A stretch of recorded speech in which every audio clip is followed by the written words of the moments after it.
अब हम लोग क्लास 10th का acid basis and salts chapter start हो चुका था।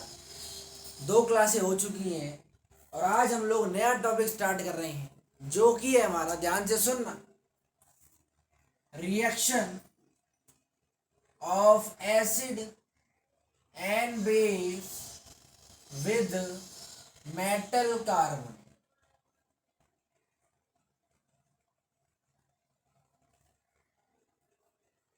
पिछली क्लास में हम लोगों ने ये पढ़ा था कि जब हम एसिड को बेस से रिएक्ट करवाएंगे तो हमें मिलेगा सॉल्ट प्लस हाइड्रोजन, और वो जो आपकी हाइड्रोजन गैस है उसकी प्रेजेंस को आप कैसे चेक कर सकते हो? By the pop sound. Simple सा आपसे एग्जाम में क्वेश्चन पूछेगा और आपको अगर प्रीवियस क्लास का थोड़ा सा रिवाइज करवाएं तो एसिड का मतलब होता है एक ऐसा, या फिर एसिड एक ऐसा सब्सटेंस होता है जो कि सॉर टेस्ट का होता है और जो कि हमें H पॉजिटिव आयन्स देता है। अगर कोई भी सब्सटेंस एसिडिक है तो इसका रीज़न क्या है? उसके पास क्या है? H positive ion. और अगर कोई भी सब्सटेंस बेसिक है तो इसका रीज़न है वो क्या? उसके पास क्या है? OH negative ion. यहाँ से कंटिन्यू करेंगे। Reaction of acid base with metal carbon. हमने पिछली क्लास में एसिड को बेस से रिएक्ट करवाया था, क्या मिला था? सॉल्ट और हाइड्रोजन। हाइड्रोजन गैस की प्रेजेंस को कैसे चेक कर सकते हैं? By the pop sound. यहाँ पर क्या हो रहा है, मान लो फर्स्ट की एसिड को ले रहा हूं, रिएक्शन में इसका करवा रहा हूं मेटल कार्बोनेट। मेटल को मान लो लिख दिया मैंने M से, M4 मेटल, और कार्बोनेट को मैं लिखता हूं CO3। Acid plus metal carbonate, ये हमें बनाकर देगा सॉल्ट प्लस वाटर प्लस सी। ये तो एक ऐसी इक्वेशन है जो हमेशा सेटिस्फाई हो। एसिड को जब आप मेटल कार्बोनेट से रिएक्शन करवाओगे आपको मिलेगा salt plus water plus C. Example के तौर पर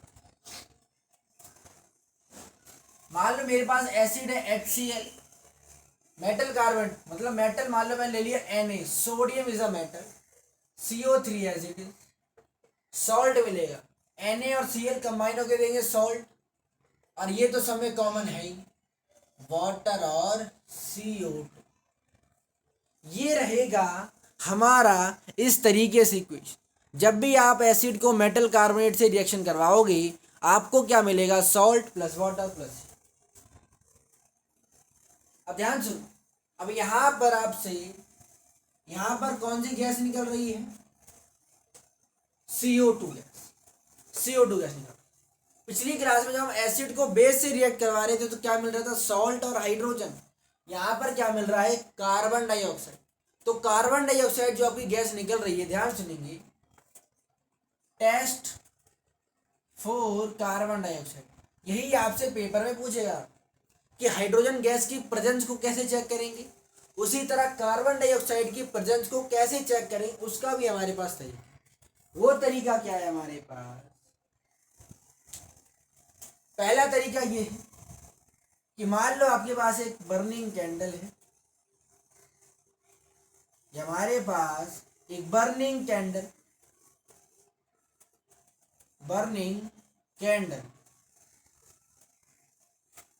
मान लो ये जो रिएक्शन है एसिड और मेटल कार्बोनेट का, ये हमारा एक कंटेनर में हो रहा है।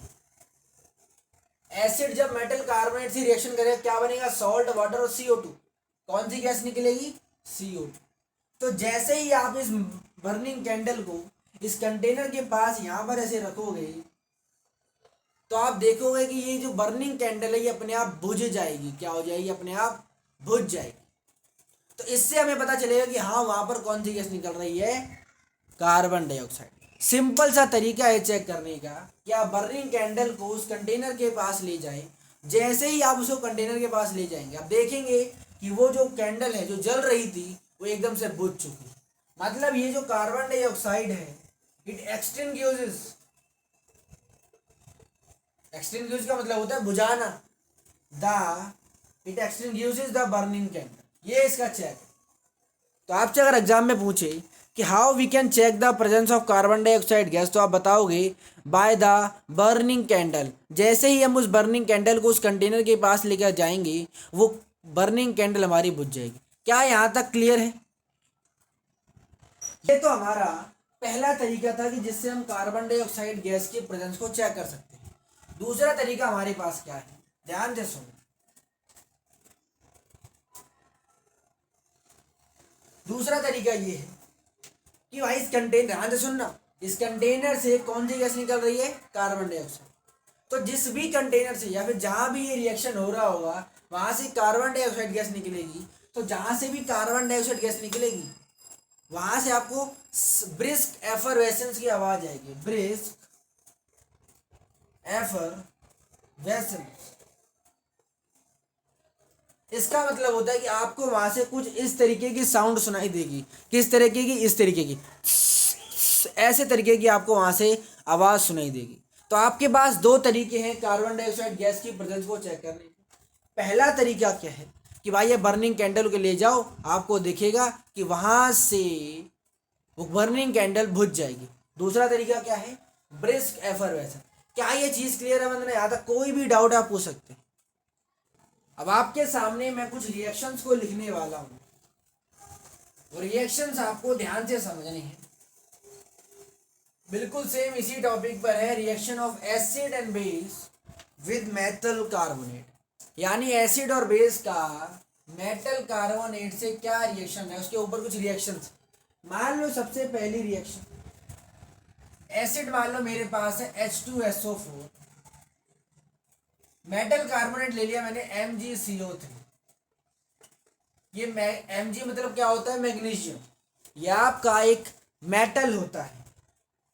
जैसे ही मैं इसकी रिएक्शन कर रहा हूं क्या क्या मिलेगा, salt, water, CO2, MgSO4 water plus CO। आपको एक बात ध्यान में रखनी है कि वाटर और CO2 सब में कॉमन होगा, सिर्फ सॉल्ट नई चीज बनी। दूसरा एग्जांपल लेते हैं, एसिड HCl, दूसरा मैंने मेटल लिया मान लो NaHCO3। क्या बनेगा, NaCl वाटर CO। सेम चीज बन रही है, वाटर CO2 सब में कॉमन है, बस सॉल्ट बन रहा है आपका। तीसरा एग्जांपल ले, HCl CaCO3 CaCl2 water CO2। देख लो वाटर CO2 सब में कॉमन आ रहा है। एक और एग्जांपल ले, एसिड लिया CH3COOH प्लस K2CO3, तो आपका सॉल्ट बनेगा CH3COOK वाटर CO। ये चार रिएक्शंस हैं जो आपको समझनी है। पहला सल्फ्यूरिक एसिड के साथ magnesium carbonate, second hydrochloric acid के साथ सोडियम हाइड्रोजन कार्बोनेट, तीसरा हाइड्रोक्लोरिक एसिड के साथ कैल्शियम कार्बोनेट। ये 3-4 रिएक्शन हैं जो आपको पढ़नी है। क्या ये रिएक्शन क्लियर है? तो ये थे हमारे कुछ सिंपल से रिएक्शन जो हमने कवर कर। अब हम एक नए टॉपिक की ओर बढ़ रहे हैं जो बड़ा ही इंपॉर्टेंट टॉपिक है और आपसे एग्जाम में क्वेश्चन इसके लेकर पूछेगा ही पूछेगा। ध्यान से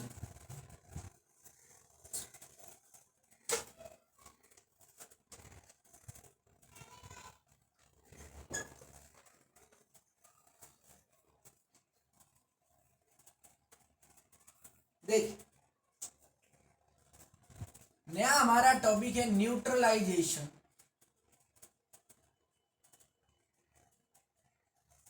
रिएक्शन, ये जो आपका टॉपिक है न्यूट्रलाइजेशन रिएक्शन, ये बहुत ही इंपॉर्टेंट टॉपिक है और आपको इस टॉपिक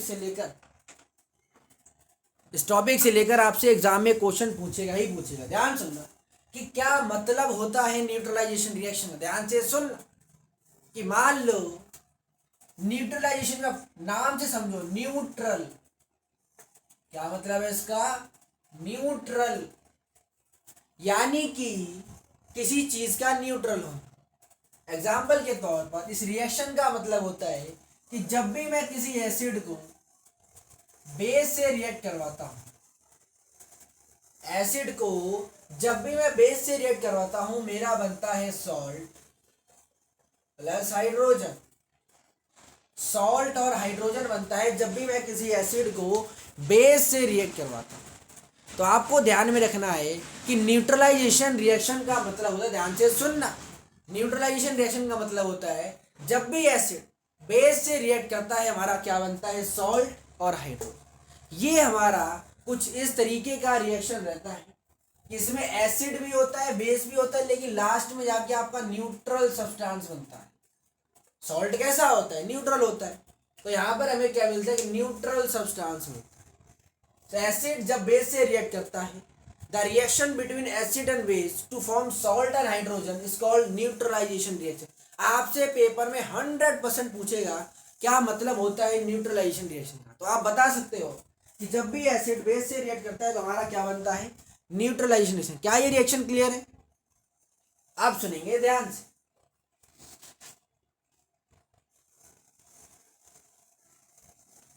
अब हम लोग एक नए तरीके की रिएक्शन की ओर बढ़ रहे हैं, जो कि है हमारा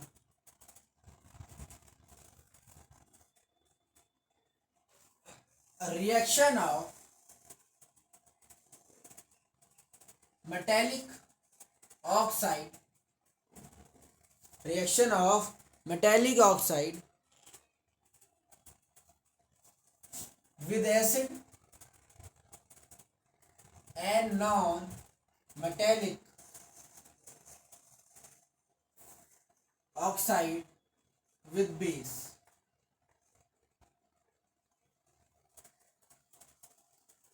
एसिड का मेटेलिक ऑक्साइड से क्या रिएक्शन रहेगा और बेस का मेटेलिक ऑक्साइड से क्या रिएक्शन, ये देखिए ध्यान से सुनना। इन रिएक्शंस को समझने से पहले हम समझेंगे क्या मतलब होता है मेटेलिक ऑक्साइड का और क्या मतलब होता है नॉन मेटेलिक ऑक्साइड। सबसे पहले बात करेंगे मेटेलिक ऑक्साइड के बारे में। मेटेलिक ऑक्साइड जो आपका होता है, ध्यान सुनना, मेटेलिक ऑक्साइड जो आपका होता है ये बेसिकली आपका बेसिक नेचर का होता है। किसका होता है? Basic nature. बेसिक नेचर का होने के कारण ये basically donate electrons. Metallic oxide आपका बेसिक नेचर का होता है, इलेक्ट्रॉन को क्या करता है, डोनेट करता है। नॉन मेटेलिक ऑक्साइड की बात करें, नॉन मेटेलिक ऑक्साइड की अगर हम बात करें तो ये एसिडिक नेचर का होता है और ये एक्सेप्ट करता है इलेक्ट्रॉन्स। इन रिएक्शन को समझने से पहले हमें पता होना चाहिए कि मेटेलिक ऑक्साइड का मतलब क्या होता है और नॉन मेटेलिक ऑक्साइड का मतलब। मेटेलिक ऑक्साइड का मतलब होता है जो कि बेसिक नेचर का हो, इलेक्ट्रॉन को डोनेट करे।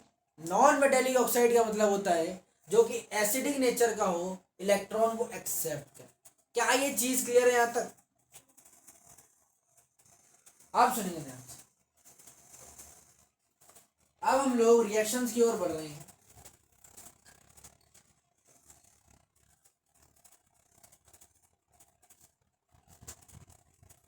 मेटेलिक ऑक्साइड का रिएक्शन किसके साथ हो रहा है? एसिड के साथ। मेटेलिक ऑक्साइड का रिएक्शन किसके साथ हो रहा है? एसिड के साथ। तो एसिड के साथ करवाएंगे भाई। अब ध्यान, अभी आपको बताया है कि जो आपका मेटेलिक ऑक्साइड होता है वो किस नेचर का होता है? बेसिक नेचर का होता है। यहां पर क्या है? एसिड। बेस एसिड से रिएक्ट कर रहा है, एसिड बेस से रिएक्ट कर रहा है। अभी आपको जस्ट बताया जब भी एसिड बेस से रिएक्ट करता है उस रिएक्शन का नाम क्या होता है? Neutralization reaction. और जब भी एसिड बेस से रिएक्ट करता है तो क्या बनता है? सॉल्ट। क्योंकि यहाँ प्रॉपर बेस नहीं है, मेटेलिक ऑक्साइड है, इसलिए आप यहाँ पे सिर्फ हाइड्रोजन नहीं बनेगा, वाटर बनेगा। क्या बताया आपको भाई? मेटेलिक ऑक्साइड जो आपका सब्सटेंस है वो किस नेचर का होता है? Basic nature. यहाँ पर एसिड है, एसिड बेस से रिएक्ट कर रहा है तो उस रिएक्शन का नाम क्या होता है? Neutralization reaction. उसमें क्या क्या बनता है? Salt plus hydrogen. क्योंकि यहाँ पर ऑक्साइड है इसलिए यहाँ पर वाटर है। क्या ये रिएक्शन क्लियर है? अब एग्जाम्पल के तौर पर मेटेलिक ऑक्साइड, यानी मेरे पास एक मेटल मान लो जिंक ले लिया मैंने, ऑक्साइड की जगह पे O, एसिड की जगह पे मान लिया मैंने HCl ले लिया, क्या बनेगा? सॉल्ट बनेगा, ZnCl2 प्लस वाटर। इस तरीके से आप इसको ये एग्जाम्पल भी दे सकते हैं। ये एग्जाम्पल होता है नॉन मेटेलिक ऑक्साइड का एसिड के साथ रिएक्शन का। अब जिस तरह आपको ये नॉन मेटेलिक ऑक्साइड का बताया है, अब हम लोग दूसरा देखने जा रहे हैं, नॉन मेटेलिक ऑक्साइड।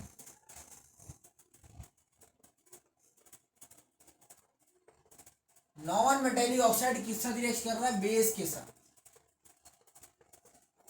जो आपका नॉन मेटेलिक ऑक्साइड है, ध्यान से सुनना, जो आपका नॉन मेटेलिक ऑक्साइड है वो किस नेचर का है? एसिड नेचर का। एसिड जब बेस से रिएक्ट करता है तो उस रिएक्शन का नाम क्या होता है? Neutralization reaction. क्या क्या बनता है? सॉल्ट। क्योंकि यह नॉन मेटेलिक ऑक्साइड है इसलिए वाटर भी बनेगा। क्या ये रिएक्शन क्लियर है? ठीक। एग्जाम्पल के तौर पर नॉन मेटेलिक ऑक्साइड का मतलब होता है एक ऐसा कंपाउंड जिसके अंदर मेटल ना हो, नॉन मेटल हो। तो CO2 मैंने ले लिया तो नॉन मेटल है, नॉन मेटल ऑक्साइड भी है। बेस की जगह में ले लिया मान लो NaOH, सॉल्ट बनेगा Na2CO3 water as it is.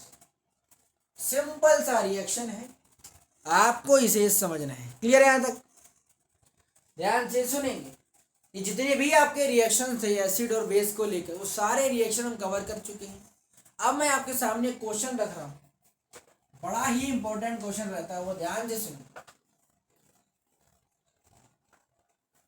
क्या क्वेश्चन है वो हमारा?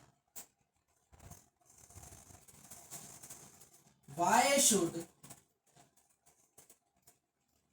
curd and sour substance, why should curd and sour substance not be kept in brass and copper vessels? ये हमारा क्वेश्चन बड़ा ही इंपॉर्टेंट क्वेश्चन रहता है कि क्यों हमें कर्ड और सौर को, यानी कर्ड और खट्टे चीज़ों को ब्रास और कॉपर के बर्तनों में नहीं रखना चाहिए। बड़ा ही इंपॉर्टेंट क्वेश्चन और बोर्ड में रिपीटेडली पूछता रहता है। इसका आंसर देखेंगे जरा, क्योंकि कर्ड और सौर सब्सटेंस के बारे में आंसर जरा देखेंगे।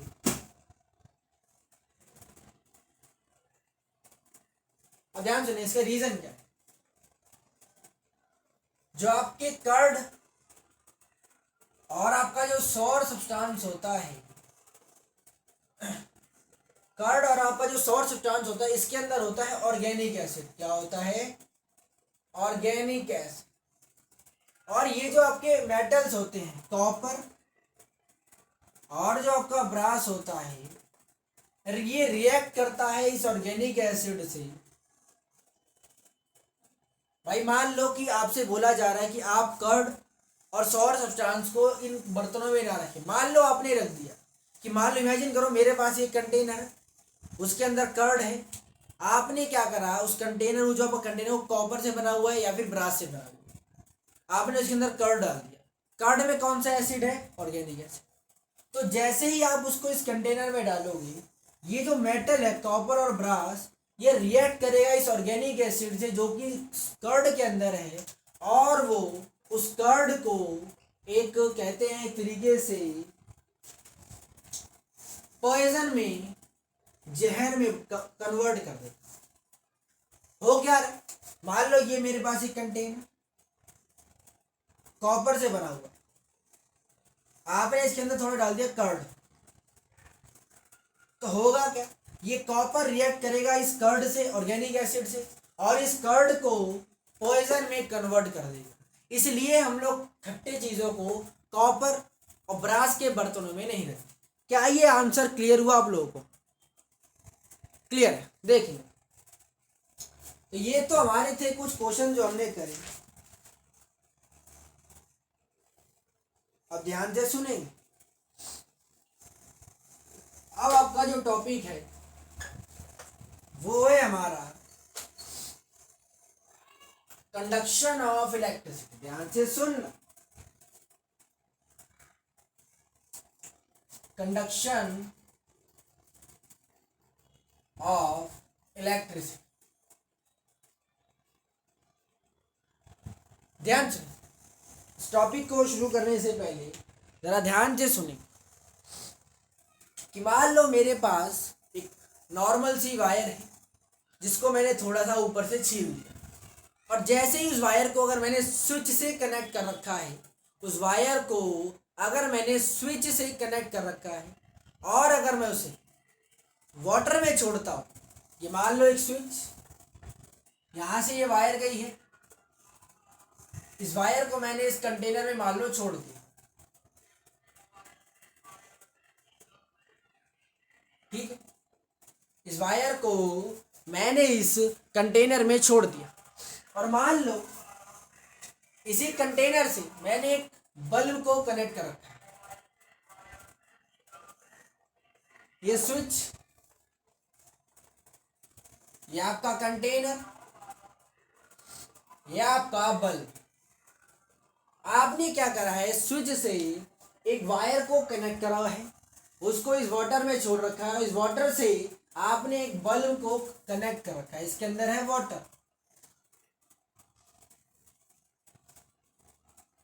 वाटर बोल दो या एसिड बोल दो या बेस बोल दो, कोई भी चीज आपने डाल रखी। ये एक्सपेरिमेंट हुआ और देखा गया कि जब हमने यहाँ से स्विच को ऑन किया, जब हमने यहाँ से स्विच को ऑन किया तो हम देखते हैं कि ये बल्ब ग्लो होने लगता है, जलने लगता है ये बल्ब।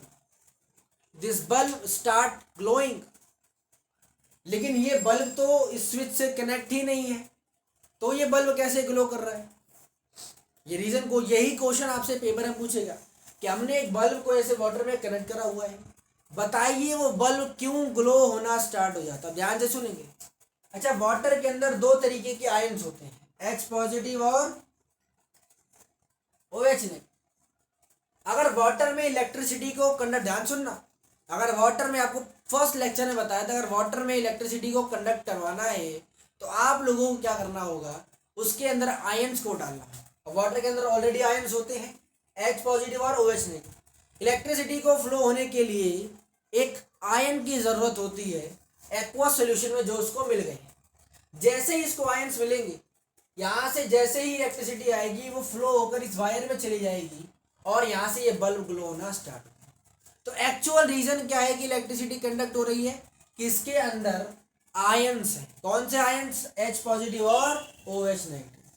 क्या ये रीजन क्लियर हुआ? ये है रहेगा हमारा कंडक्शन ऑफ इलेक्ट्रिसिटी। तो अगर मैं आपसे स्टार्टिंग से बात करूं तो आपको स्टार्टिंग में, सबसे स्टार्टिंग बताया गया कि एसिड का मतलब होता है एक ऐसा सब्सटेंस जो आपका सॉर टेस्ट का हो और जिसके अंदर H पॉजिटिव आयंस। बेस का मतलब होता है एक ऐसा सब्सटेंस जो बिटर टेस्ट का हो और जिसके, जो हमें वाटर में एक्वा सोल्यूशन में OH नेगेटिव आए। फिर हम देखा कुछ इंडिकेटर्स भी होते हैं, दो तरीके के इंडिकेटर्स होते हैं हमारे। एक हमारा होता है नेचुरल इंडिकेटर, एक हमारा होता है ऑल आर्टिफिशियल इंडिकेटर।